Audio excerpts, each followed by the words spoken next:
All right. Good afternoon, everyone. Today's Team Kentucky update is going to include a number of our regular updates. It's going to include the next preview of parts of my budget recommendation, but it starts where all of us and our priorities start, helping our families that were devastated in the worst tornado disaster that our Commonwealth has ever been through. So December the 10th saw an event that ultimately killed 77 Kentuckians, one as young as 6 days old. It wiped out almost the entirety of several towns, and it left so many of our families struggling. I'm proud that we've all worked together to respond to meet the needs of these families, but we know that it's going to take a long time, a year, maybe two, to not just dig out, but to rebuild. But I'm here today to celebrate a bipartisan piece of legislation that we all know is just the first that's going to be needed to free up resources right now, not when the fiscal year starts, but right now to support these Western Kentucky families. It includes two parts. The first is prioritizing our kids. It's providing the impacted school systems with $30 million of additional funding to provide wraparound services. Many of these kids right now are homeless, having their home wiped out, having lost all of their possessions, and having gone through a level of trauma that most of us would have a hard time comprehending or understanding. It's going to provide wraparound services where our schools can literally put their arms around these kids and meet their needs in the coming days and months and, yes, years. The second piece is the first $15 million that we requested to speed up what I have to call for FEMA non-congregate sheltering, which is more medium-term housing. It's getting folks out of hotels that may not be able to guarantee certain lengths of stays and into what we call travel trailers, which will allow them to be closer to their community. And we are working right now with the communities impacted to be able to locate especially families with kids close to their schools, close to their communities where they can receive services. I'm grateful for the legislators that pushed it through. I'm grateful of the area legislators that have shown such leadership in their communities during these trying times. And today, we're going to begin by signing this piece of legislation into law. So we have a number of our Western Kentucky legislators here today, and I'd invite them all up as we do this, not ceremonial, but actual bill signing. We'll all have to do our best. If you cramp. That's right. You got it. All right. The tough part's how you get up after all this. I'm going to mention you tonight on your tractor. All right, well, thank you. Let me get Senator in here. Come on. I'm a pretty good driver. I don't know how good I am. Not all that great. Are you okay there? You good there? Yes. Okay. Got it? Can you fit everybody in, Deuce? That's a good problem. All right, so let's all start looking up. Can't believe I'm smelling every time. We ready? Let's make it into law.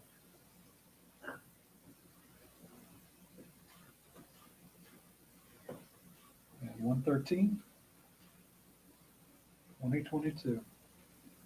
Thank you all and congratulations.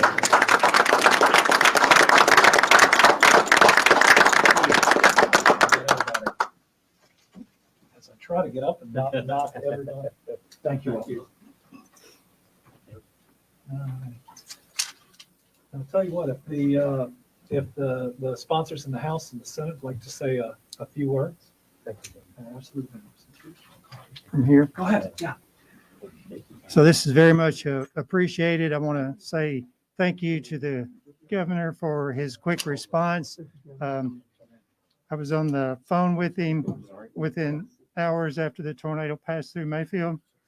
He was on the ground within 36 hours after the tornado passed. And then I want to say, and he's been back multiple times. I want to say thank you to House and Senate leadership for their quick action on the bill, getting this process started, and for our chairs and A&R chairs in both the House and the Senate for their quick action and quick response. And I think this shows the bipartisan effort that's needed. And we all know that natural disasters does not know the difference between Democrat and Republican. So thank you very much.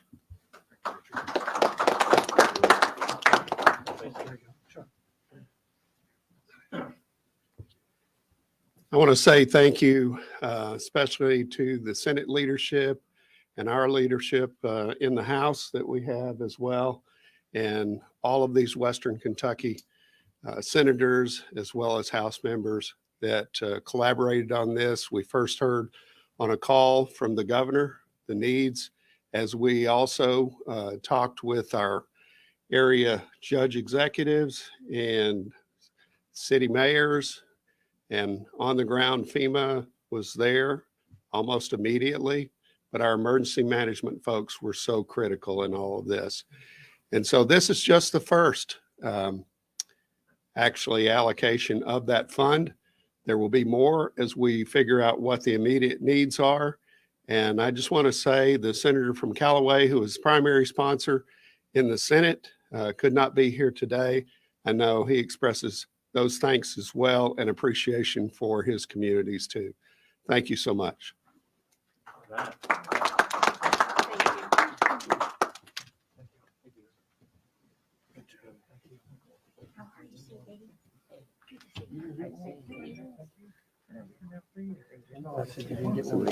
Okay. Jimmy, do you want to get CB? Yeah, I got Are you it. gonna get, okay, thanks. Jimmy's got to get your answer. Thanks, Governor. How fast you want to go down, CB? Oh, Zoom. No. Not very fast. Thanks.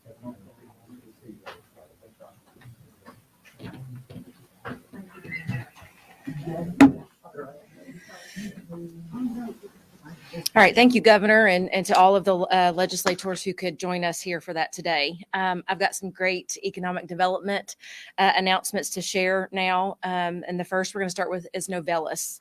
On the heels of a record year for investment, the job creation in the Commonwealth, we are hitting the ground running in 2022. Earlier this year, we announced Novelis is leading a leading aluminum producer and recycler, will expand its presence in Todd County with a $365 million investment that will create 140 good-paying jobs for local residents. Novelis is a company that's growing quickly in the southwestern part of the state. The company celebrated the opening of its automotive aluminum finishing plant in Guthrie just this past October, and this commitment to move forward with a phase 2 expansion is incredible news for the talented workforce throughout the region. With this project, Novelis will construct a new casting, shredding, and recycling center adjacent to the recently opened facility on Old Railroad Lane. The new facility also is expected to reduce the company's carbon emissions by more than 1 million tons each year, growing Novelis's North American automotive recycling footprint in the process. With its beverage can recycling facility in Berea, Novelis has maintained a presence in our state for more than 30 years, and its continued growth in Kentucky will ensure quality jobs for residents for decades to come. So the governor and I would like to thank the leadership at Novelis for this commitment, and I cannot wait to see what is next for the company and for the Commonwealth. Next up, we have an announcement about SAKI, S-A-K-I. Since taking office, Governor Beshear and I have made it a top priority to protect Kentuckians and promote justice across the Commonwealth. Over the past 2 years, we have taken major steps forward on our journey to end acts of violence and provide justice for survivors of violent crime. In July of last year, we took a giant leap when Governor Beshear announced that $1.5 million in grants from the Department of Justice had been awarded to the Commonwealth to support the transition of investigative resources, including 3 trained investigators and a criminal intelligence analyst from the previous placement at the Kentucky office of the Attorney General to Kentucky State Police to form the Sexual Assault Kit Initiative, or SAKI, investigative team to focus on investigating and identifying sexual offenders. And with today's announcement, Kentucky is taking one more step forward in creating a better and safer Commonwealth for future generations. We are proud to announce that an additional $850,000 in grant funding from the Department of Justice has been awarded to expand the KSP SAKI investigative team through the hiring of an additional investigator to focus on investigating and identifying sexual offenders in Jefferson County. The bulk of the current SAKI inventory originated in the Louisville metro area. Therefore, the new investigator will reopen and investigate cases and work with prosecutors to obtain new charges when possible. Lastly, this award provides funding for the KSP Forensic Lab to complete DNA and other forensic analysis on sexual assault kits from approximately 500 historical cases from the Phase 3 inventory, which consists of identified SAKI-eligible sexual assaults and sexually motivated homicides occurring from the 1970s to the early 1990s. We want to thank the Kentucky State Police for helping victims as they walk the path towards healing and recovery, and for holding offenders accountable so that all Kentuckians can experience safety and security in their homes, neighborhoods, and communities.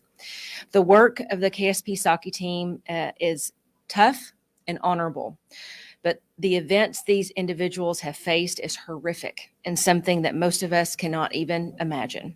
It is imperative that as a state, we are equipped with the resources needed to transform the lives of Kentucky survivors, and this grant funding is doing just that. Governor Beshear and I will continue to seek justice for victims of crimes and to guarantee that they have an advocate working for them and seeking justice for them every day. Thank you so much, and I'm going to turn it back over to Governor Beshear.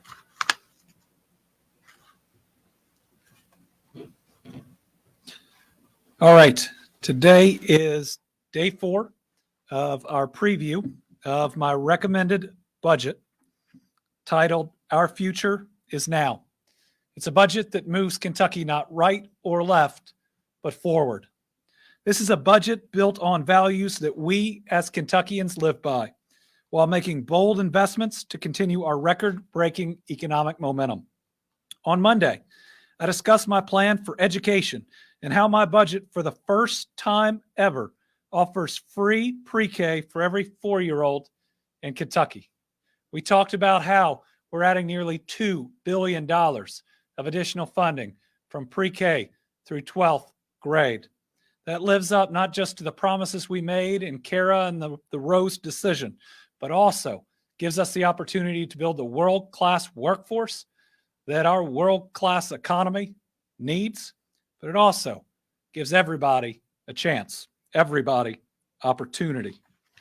On Tuesday, I shared how my budget will make investments that will make us a world leader, how we invest in emerging industries and our workforce while providing critical infrastructure projects to ensure your kids and mine travel safe roads and safe bridges, and how we can leverage Kentucky's distinct one-of-a-kind experiences and unparalleled hospitality to further secure our spot as not just the destination for business, but also for tourism. And just yesterday, I talked about what we're going to do to provide more Kentuckians with access to quality health care and how we can protect our most vulnerable populations. I also updated you on what we have the ability to do for our veterans, which is a whole lot in this budget. They've done more for us than we can ever repay. So today, I want to discuss how we can improve public safety throughout the Commonwealth. The Kentucky State Police is experiencing an unprecedented shortage of troopers. They're at their lowest number in over 30 years. That creates a public safety crisis. We cannot afford not to have both the troopers that are working now, but also the level that we need. So my budget supports what we previously announced, a $15,000 pay increase for all of our state troopers. And our KSP telecommunicators, they're short-staffed. And if you were at that press conference announcing our plan those months ago, you would have heard an amazing story and stories from one of those telecommunicators. It would have convinced you that these are incredible workers who go through some of the highest levels of stress to be there when someone calls 911 in times of emergency. My budget includes an $8,000 pay increase for telecommunicators, which will assist in both the recruitment and the retention efforts. My budget also funds body cameras for state troopers for the first time. These cameras protect everybody, the trooper and the public. We also continue to address the technical needs of KSP to ultimately replace the existing statewide emergency radio communications network, which has reached the end of its life cycle after 17 years. We have places that we ask our state police to go to protect our people where they cannot communicate with the outside world. Their radios cannot call for help, and we cannot allow that to happen to our troopers. My budget helps other first responders as well. With a significant increase in the CLEP fund, local state law enforcement officers and local firefighters will receive a much needed stipend increase. My budget provides an hourly pay increase to sheriff's offices for employees who provide security at courthouses. When you look at what they're actually paid, it's not right. And this budget works to make it better. We're also supporting our state prosecutors network by funding additional positions in our Commonwealth attorneys' offices and our county attorneys' offices. These investments will enhance victim services, including the implementation of Marsy's Law, as well as address case backlogs and additional workload due to recent legislative changes. And we're investing in our corrections officers and juvenile justice employees to help staffing shortages and retention. And we're providing funding for an additional 25 probation and parole officers. We're also investing in our corrections system. And before the pandemic hit, when we talked about our long-term challenges, we talked about how our prisons are in the wrong places. While yes, over time, we want fewer people incarcerated, we are still going to need some facilities. And so many of our facilities were in places where it's very difficult, based on the economy of that county, to recruit workers. And that we have some facilities that are absolutely crumbling, with the majority of their dormitories no longer fit for housing. So we're investing in the expansion of the Little Sandy Correctional Complex with a separate $170 million project to construct the correction system's statewide medical facility. That is to move the medical facility ultimately from the Kentucky State Reformatory, which I believe is in the worst shape of any of the facilities and does not have much left on its life, to another location. The goal, and I will say my long-term goal, is that some of these facilities that are that aged, we need to close, while ensuring we still have the capacity to handle the number of individuals that the court systems send to us for incarceration. And as I announced last month, we're taking steps to help our state's social workers who are struggling with caseloads, and my budget would address those challenges head on. First, it ensures that we continue that 10% raise to our social workers. Then it adds 350 more staff to reduce the average caseload by nearly 25%. Folks, we have to budget for what we need to protect our children. And just budgeting for a fraction of what we all know is necessary concedes defeat before we've even tried. Yes, we might not be able to hire all 350 people in a year, but we clearly set the benchmark for where we have to get, and we do not allow our budget to be an excuse for not moving as quickly as we can to help our social workers and ultimately have the people that need to be there to protect our families. To attract and retain more social workers, my budget includes a loan forgiveness program to provide a maximum $3,000 a year for each year of employment as a social service worker with DCBS, and you can do that for 5 years. So teachers, nurses, and social workers, all have loan forgiveness in this budget that would be a 5-year program offering them $3,000 of forgiveness each year. That is a retention benefit. It's how we keep hardworking folks in professions that we need to, where in some instances we've removed a pension, which was the retention benefit that kept people working 20 or 30 years. The rest of state government, we're going to help those incredible workers too. That's why for the first time in over 20 years, state employees are going to receive a significant salary increase. I will tell you, we had to go to print with our budget, not just before the House had their surprise and submitted theirs, before Representative Graham submitted his bill. So I will tell you, my budget proposal, which we had to go to print more than a month ago, provides a 5% raise for all state workers. But the timing and preventing extra costs are important. Ours does not, like the House's does, start on an anniversary date. Everyone gets the 5% raise May 1st of this year. We also commit in our budget to no increases in healthcare premiums. So it is a real raise without offsetting costs. But you know what? I like the House's 6%. Yes, it doesn't happen as quickly as ours, so let's do the best of all worlds. Today, I'm committing my full support to the 6% raise that the House is suggesting, but we should do it on the very best timing, May 1st, for every single one of our state employees. And we should keep our commitment to not increasing healthcare premiums at all, meaning a full 6% raise could be available to our state workers as early as May 1st. So let's cooperate. Let's give them the very best. They have more than earned it. And tonight, I'll tell at least one story of how our state workers go above and beyond when people are in need. But that's not all. Our budget fully funds our state employee pensions.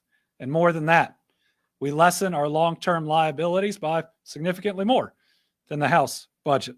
We provide an over and above payment to the KRS pension system of $750 million in this budget. Our state employees, they deserve all that. They deserve that 6% raise. They deserve no increase in their health care premiums. They deserve to get their raise on May 1st, and they deserve more assurance that that pension is going to be there for them in the future. And when we talk about doing right in our state government, we must restore the Commission on Women, restore funding, full funding to the Commission on Human Rights. And we have to reinstate the Office of Minority Empowerment. My budget does all of that. Kentucky's been hit hard by natural disasters over the last few years, by ongoing pandemic and by natural disasters. And what the current law does is it has you reach in to the rainy day fund. But we know now with changing weather patterns that we get hit every year. So for the first budget in our history, we include dollars to respond to those disasters. $100 million disaster relief and recovery fund that will let us expend dollars quickly, have it already budgeted in our system. And we've already seen how people need help and they need it right away. This makes that more possible. The fund will include a no and low interest revolving loan program for local governments to help them respond as they await federal funding through FEMA or insurance claim proceeds.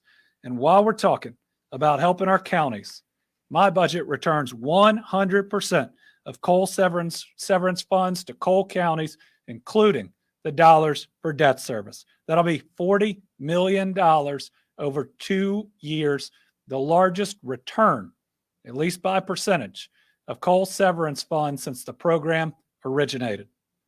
In this budget, we're also providing funding for our elections. Now is the time to invest in our people. Tonight, I'll deliver the full budget address. Some of it you'll have heard these last 4 days, but it's how these parts combine together to give us the bright future that my kids and yours deserve. We have never been at the point we find ourselves. Leading in economic development, being the destination, having world-class companies reaching out to us every day saying we want to be in Kentucky. But you know, being on top and staying on top takes work. This budget gives the big, bright future that our families deserve after COVID, where everything's going to be different and we no longer have to follow states like New York or California or Texas or anybody else. Now is our time. Our time is here. Our future is now. And we've got the budget that meets the moment. All right, as I wrap up, first, COVID. COVID cases are skyrocketing. In fact, tonight we will have a much smaller crowd for the budget address because COVID has even hit our legislative body, and we are working to stay safe. Our expectation is that this week will exceed last week, which by far was the largest week for cases that we've had. Our positivity rate is higher than it's ever been. So folks, even with as contagious as this is, vaccinations are still showing that they are hugely successful in preventing you from getting really sick, hospitalized, or prevent you from dying. So get vaccinated and get your booster. And if you haven't, no matter what the excuse is, go get it as fast as you can. We had 5,600 people and change get their booster just yesterday. Now 21% of our entire population has been vaccinated and boosted, and we need to move even faster. 2,628 people getting vaccinated for the first time yesterday. Again, we see slow but steady people continuing to get vaccinated. When we look at our demographics, only one has changed. 40 to 49-year-olds, now 71% of that group has gotten vaccinated. That's gone way up since Delta, which took the lives of so many in that demographic, and Omicron continues to do so. So let me just cut to the chase. Omicron is one of the most contagious viruses we have ever seen, maybe that we have ever seen. And you have the ability to protect yourself. If you're vaccinated and boosted and you get it, probably going to be like a cold or maybe nothing at all. If you're vaccinated but not boosted, you may get sick, but you're very unlikely to end up in the hospital. If you are unvaccinated, this thing may hit you like a freight train. And worse than that, if you fill up hospital beds as quickly as we're seeing, I've already had to call out the National Guard, then that next person in a car accident might not get the care they need. So get vaccinated for that person. Pay it forward so that they will do the same for you.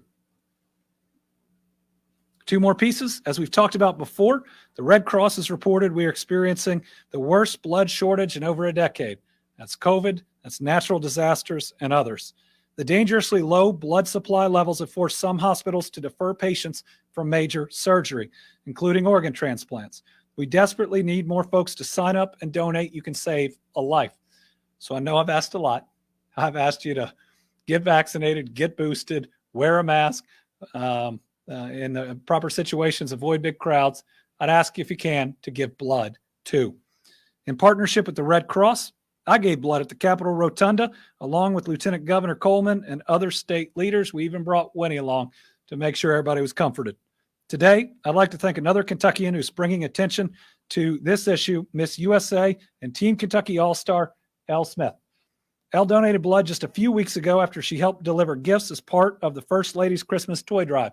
She handled Taylor County for us while we were in Western Kentucky. So I want to thank her for stepping up and for setting the example. And everybody else can sign up to donate at redcrossblood.org. And today we've got two groups of amazing Team Kentucky All-Stars who stepped up to help Western Kentucky families honor the loved ones they lost and begin to rebuild. I want to thank the Kentucky Distillers Association for their generous donation of $3.4 million to the Team Western Kentucky Relief Fund. They have stepped up so many times in the pandemic, from some of the most delicious smelling hand sanitizer to so many other things that were needed. They've truly been really good Kentuckians caring about their communities. But I also want to thank Shop Local KY owners Rick and Joni Paitner and their two daughters. They raised more than $400,000 for the relief fund through the sale of Kentucky Strong t-shirts. They make great t-shirts. So if you're looking for a company and a family with a whole lot of soul and a whole lot of purpose, they're really good ones. As I've said, Kentucky is strong because our people are strong. No pandemic, no disaster is ever going to change that. All right, we will open it up to questions. We got 3 journalists in-house. We'll start with Karen. One on COVID and one on the budget. With the budget, what conversations have you now been having in the last few days, if any, with lawmakers? And how do you feel things are aligning between the 2 proposals? And then on COVID, with so many people testing at home, we may not be aware of those numbers. So how Right. how are we anticipating Yeah. how that may be affecting everything? So with so many at-home tests now for COVID, and that is a good thing, our numbers are much lower than the actual cases that are out there. We used to get a very good idea because every case had to be reported to go through a lab. But now with at-home tests, you can look at the trend, but you got to expect that significantly more people have COVID. It'll be interesting to see at one point if we can determine how many tests are actually being sold, and we would assume used, because there's such a demand for at-home tests. And you could probably apply a positivity rate and get a very rough, non-scientific concept there, but a whole lot more even than our very scary stair-stepper chart would show have this. I mean, I'm talking to entire businesses where everybody's home. Everybody's home. I think we're starting to even see less traffic out there, and it's because so many people have it. On the budget, most of our conversations right now have been on tornado relief. That's where the focus has been to get that across the finish line. Some have been on process on how we get it filed.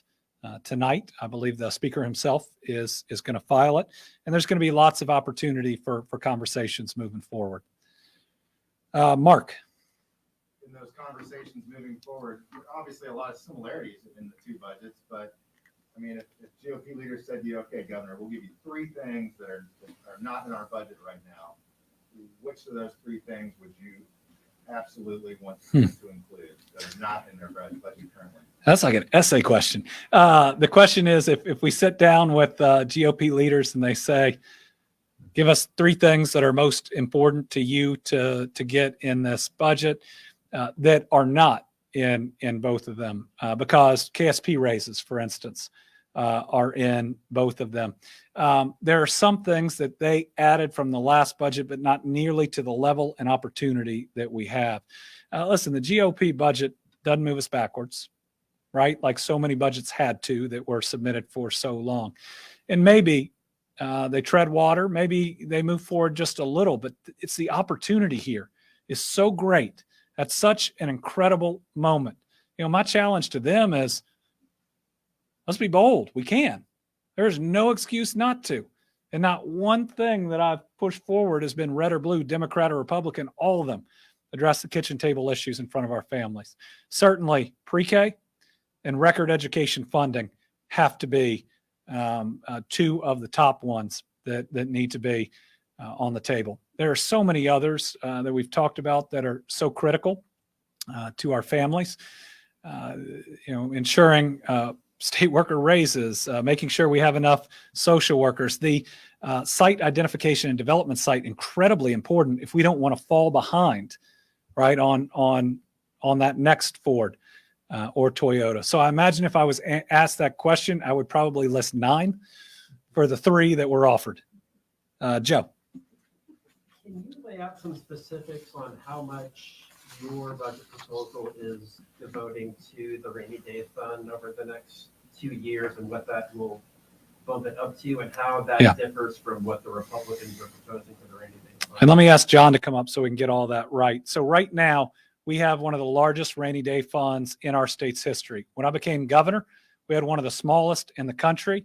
Now we have one of the most robust. In fact, many state budget chairs or economists would say it's actually bigger than it needs to be. But still, we add to it. I think $250 million we add in the next 2 years. Do we add it all in the first year? We add it all in the first year to have, I believe, the healthiest budget reserve trust fund in our history. Remember, my last budget proposal didn't spend any from the rainy day fund. The legislature in the end dipped into it. John, you want to add to that? Yeah, thank you, Governor. The current balance is right over 1.5 billion, and that's roughly before the new revenue estimate, 12.5% of general fund revenues. Governor's budget adding 250 million more keeps that ratio similar with the new higher revenue estimates. So it'll be, you know, a little over 1,750,000,000 over that. We have not seen in House Bill 1, the House's budget, any directed funding additional to the rainy day fund. All right, Al Cross.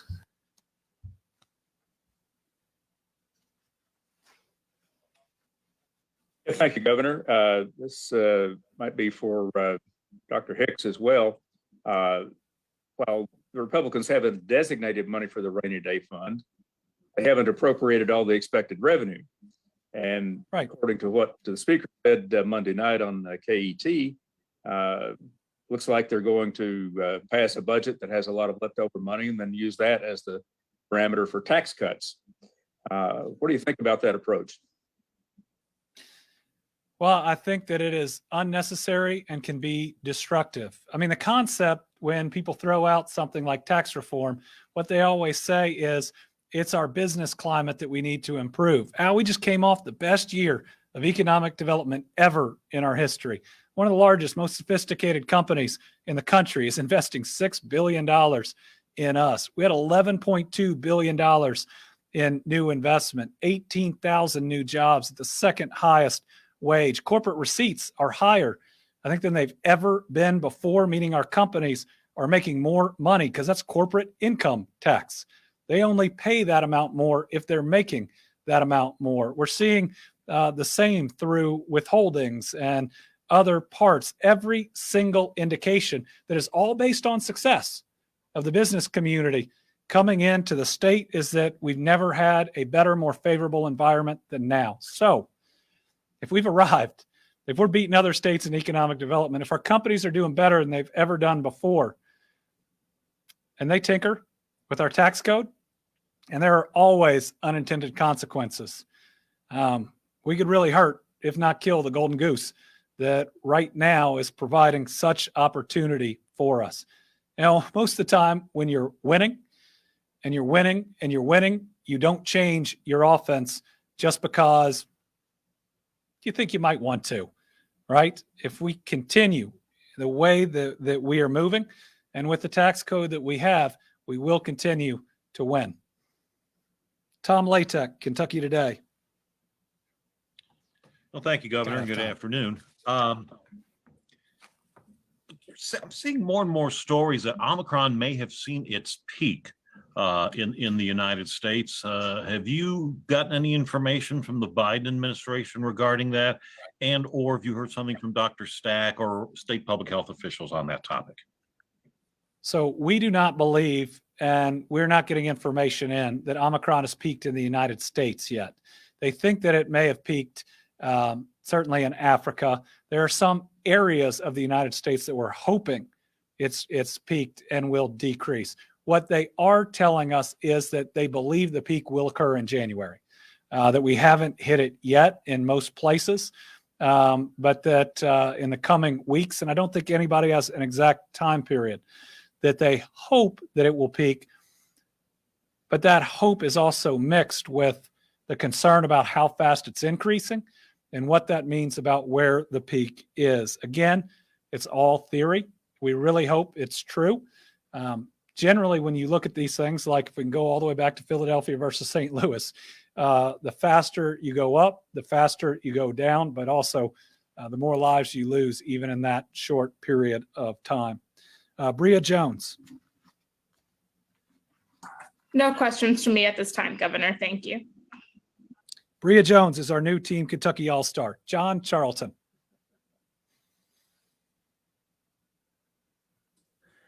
Thanks, Governor, for your time. How you doing? Happy 2022 to you. I know earlier this week you talked about the car tax and all the, as you called them, lies swirling on social media. So this week, a couple bills or a few bills have been filed about car tax relief. One would involve freezing the value of the car from last year and making it the value this year. Another one would be lowering the standard from clean trade-in to average trade-in. Would you support anything like that or any kind of tax relief on the car tax? Well, I'm willing to look at either of those bills if they come to us.